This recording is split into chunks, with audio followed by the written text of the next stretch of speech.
अगर youth of India अगर भगवत गीता को एक्सेप्ट नहीं भी करता है तो उसके लाइफ में क्या प्रॉब्लम आएगी? कोई भगवत गीता कोई हमारे देश का संविधान तो है नहीं कि अगर उसको हम पढ़ेंगे नहीं, फॉलो नहीं करेंगे तो हमारा लाइफ रुक जाएगा। बट आप लोग के ऊपर आरोप यह है कि आप लोग उसको इस तरीके से प्रेजेंट करते हैं कि अथाहो ब्रह्म जिज्ञासा है, श्रमेव ही केवलम है और this is the purpose of life.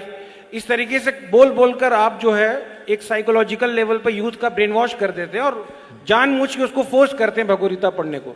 तो सवाल ये है कि अगर कोई भगवत गीता नहीं भी पढ़ेगा तो उससे क्या इफेक्ट होगा और why this Krishna consciousness is urgent, जो आप लोग बार बार बोलते हैं, क्या वास्तव में अर्जेंट है या आप लोग ऐसे ब्रेन वॉश करने के लिए बोलते हैं? हम लोग ब्रेन वॉश करने के लिए बोलते हैं, क्योंकि ब्रेन डर्टी हो रखा है, ब्रेन गंदा हो रखा है। हम धोबी का काम करते हैं, ब्रेन को वॉश करते हैं, अच्छे से वॉश करते हैं। इससे को बोले क्या ब्रेन वॉश करते हैं? बिल्कुल करते हैं, डंके के चोट पे बोलते हैं, ठोक ठोक के बोलते हैं। हम ये बात, हम तो ब्रेन को वॉश ही कर रहे हैं साहब। धोबी की सेवा ली है हमने, कोई सैलरी भी नहीं मिलती हमको धोबी की सेवा करने की। लेकिन हाँ, अगर भगवत गीता पढ़ेंगे निश्चित रूप से you will be far better person. In fact 7 Habits of Highly Effective People, one of the most famous book for all managers and leaders. Steven कवि ने लिखी है बुक। उन्होंने बताया, I have taken maximum inspiration from the Bhagavad Gita to write this book, 7 Habits of Highly Effective People.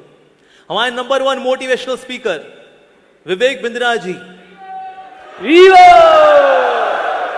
खुल्लम खुल्ला बोलते हैं, अरे मेरे को क्या आता है, अरे मैं तो चोर हूं, भगवत गीता से चोरी करता हूं, नाम मेरा हो जाता है लेकिन श्रेय तो भगवत गीता को जाता है। खुल्लम खुल्ला बोलते हैं हमारे विवेक बिंद्रा जी, हमारे वेणुमाधव प्रभु। तो दैट मीन्स लोगों की जिंदगी एक्चुअली बदलती है। भगवत गीता के अंदर दिया गया, यदि आचरति श्रेष्ठ तत्तदेव तरोजनः, जैसा ऐसा महान व्यक्ति कार्य करेगा, बोलेगा नहीं, कार्य करेगा, वैसे लोग फॉलो करेंगे। लीडरशिप के सूत्रास हैं भगवत गीता के अंदर। कैसे बोलना चाहिए, बोलचाल के etiquettes, that is also there in Bhagavad Gita. अनुद्वेग कर्म वाक्यम, कैसे बोलना चाहिए इन नॉन एजिटेटिंग वे, सच बोलना चाहिए जो सामने वाले के लिए बेनिफिशियल हो, प्रियम होना चाहिए, और शास्त्रों को का उच्चारण से वाला जो वचन होता है ऐसा बोलना चाहिए। ये वाणी की तपस्या बताई गई है। Wow, so nice. Number 1 villain है कौन हमारी लाइफ में? हमारा मन। मन को कंट्रोल कैसे करना है? अभ्यास इंतु कौनते या वैराग्येन च गृह्यते, मन को कैसे कंट्रोल करना है वो भी दिया गया है भगवत गीता के अंदर। वाओ। अच्छा, क्या खाना चाहिए? 17 चैप्टर में वो दिया गया है। अब क्या खाना चाहिए? सात्विक खाना कैसा होता है? बड़ा होलसम होता है, बड़ा नरिशिंग होता है, जूसी होता है, फ्रेश होता है, वेजिटेबल्स, फ्रूट्स, वेजिटेबल, ये लेना चाहिए हमको। सात्विक खाना लेना चाहिए। रासिक खाना क्या है, तामसिक खाना क्या है, किससे बीमारियां आएंगी, ये तक दिया गया है। कितना खाना चाहिए, कितना सोना चाहिए, ये तक दिया है। और अल्टीमेटली भगवान से कनेक्शन बना के खुश कैसे रहना है, ये दिया गया है।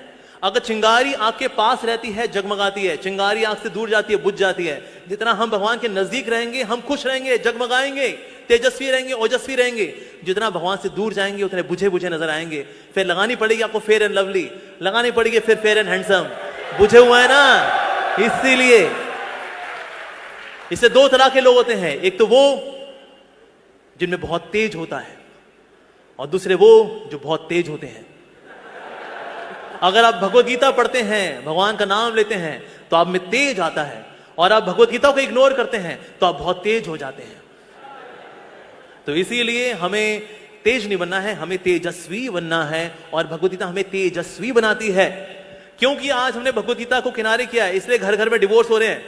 आज इंडिया के अंदर डिवोर्स रेट 14% हो रखा है, और ये आगे बढ़े जा रहा है, बढ़े जा रहा है। Why? Because we are ignoring Bhagavad Gita. आज हमारे यूथ सुसाइड कर रहा है। By 2025 India would be world's number 1 country for suicide cases among the teenagers and youngsters as per Reader's Digest. By 2025, 4 साल बाद gold medal would go to India for suicide cases. Wow! ये क्या हो रहा है भाई? पर इसलिए हो रहा है because we are ignoring Bhagavad Gita. और जितने भक्त, जितने भी आज यूथ हमारे साथ जुड़े हुए हैं, जो पहले भूत बने हुए थे, today they have become youth, spiritual youth because of the Bhagavad Gita. सो भगवत गीता के अंदर दिया गया है वाणी की तपस्या क्या है, शरीर की तपस्या क्या है, मन की तपस्या क्या है, ये सब कुछ डिटेल में दिया गया है। लीडरशिप सूत्र there in the Bhagavad Gita. Relationship कैसे अच्छे कर रहे हैं, that is given in the Bhagavad Gita. Everything is given in the Bhagavad Gita. One shot manual, one stop shop, that is Bhagavad Gita. पढ़ के देखिए, जिन्होंने पढ़ा है उनके मुख से सिर्फ तारीफें ही निकली हैं भगवत गीता को लेकर के। तो भगवान के द्वारा गाया गया गीत है ये। गीत जब सुनते हैं तो स्ट्रेस दूर होता है कि नहीं मेरे भाई? जैसे लोग कानून लगाते हैं ना, बॉलीवुड हॉलीवुड टॉलीवुड, क्या स्ट्रेस हो रखा है यार, क्या करें, गाना सुनने को मांगता है। अर्जुन को भी स्ट्रेस हुआ था। भगवान कृष्ण ने कहा बता अर्जुन क्या सुनेगा तू, Bollywood Hollywood Tollywood Tollywood Mollywood क्या सुनेगा तू? उसने कहा Krishna wood, I want to hear your song. And then Krishna wood is Bhagavad Gita, भगवान के द्वारा गाया गया गीत।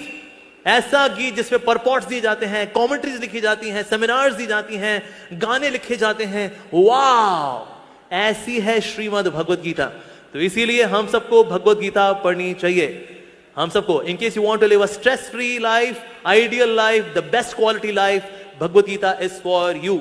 इसके लिए जितने भी इंटेलेक्चुअल लोग हुए हैं, समझदार लोग हुए हैं, बुद्धिजीवी हुए हैं, आध्यात्मवादी हुए हैं, they all vouch for Bhagavad Gita.